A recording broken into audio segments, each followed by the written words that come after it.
Hello everyone and Sevaro and welcome back to yet another exciting Sujan vlog. म सुजन लिम्बू र आज फेरि म यो नयाँ ठाउँमा आएको छु। अहिले चाहिँ म छु यो हिल्याङ गाउँपालिकामा रहेको छु र यो जुन चाहिँ यो फिदिम नगरपालिका र हिल्याङ गाउँपालिकाको सिमानाभन्दा अलिक अगाडि हिल्याङ गाउँपालिकामा रहेको छु। अनि यो बाटो चाहिँ म रहेको बाटो चाहिँ यो रिसेन्टली पिच भएको बाटो हो। जुन बाटो चाहिँ यो चाइनाको टिप्टाला भन्ज्याङ नाकामा जोडिने यो तमर कोरिडोरको बाटोमा छु।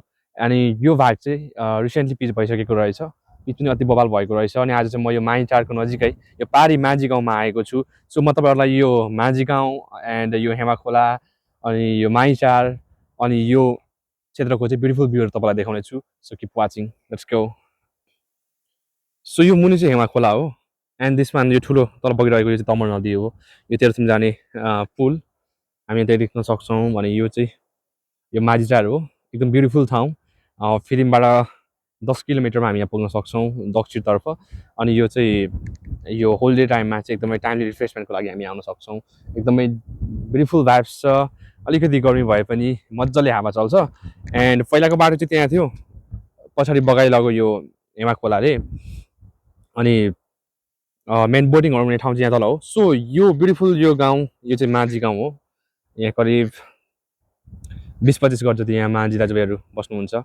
अनि यो बाटो जुन म तपाईँलाई देखाइरहेको छु यो बाटो चाहिँ ताप्लेजुङ ओलाङचुङ गोला हुँदै चाइनाको नाका जोड्ने टिप्टाला भन्ज्याङ जोड्ने यो तमर कोरिडोर हो।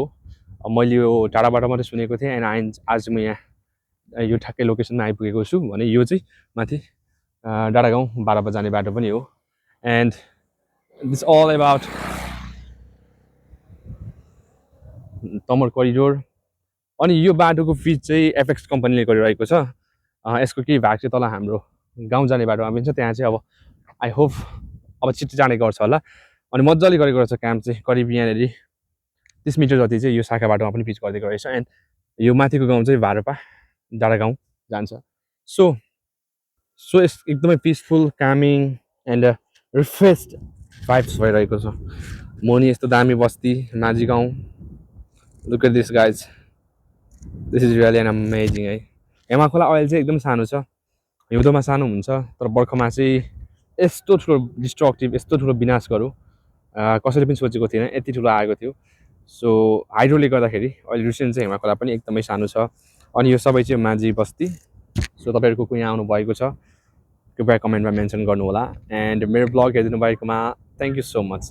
Yarik no again, keep watching, keep loving me, and we will meet another vlog. So staying together.